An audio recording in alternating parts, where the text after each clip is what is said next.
ilay mpiandry ay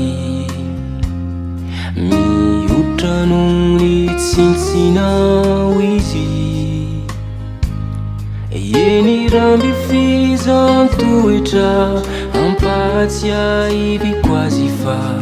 izy matokitoko ampitoetra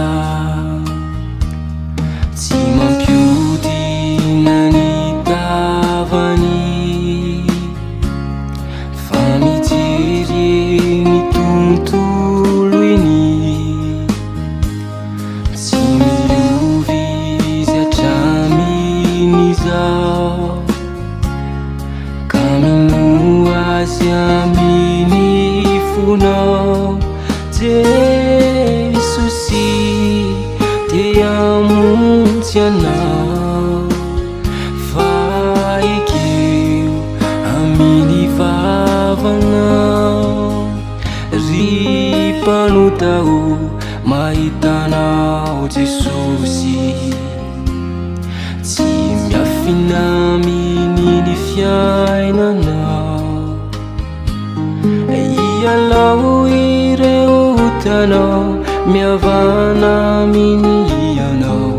ekeo ny rany anadioanao tsy mampiodina ny tavany fa mijery ny tontolo eny tsy miovy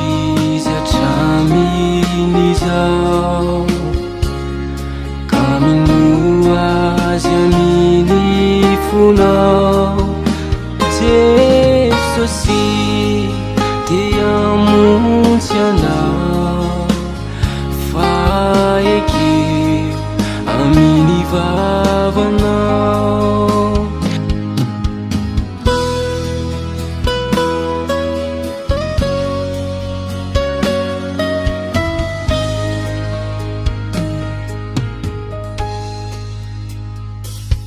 tsy mampiodina ny tavany fa mijery ny tontolo eny tsy miovy izy hatramin'izao ka mino azy aminy fonao Jesosy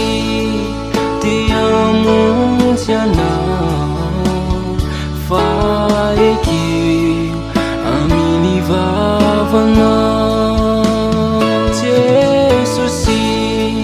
te hamonjy anao fa ekeo aminy vavanao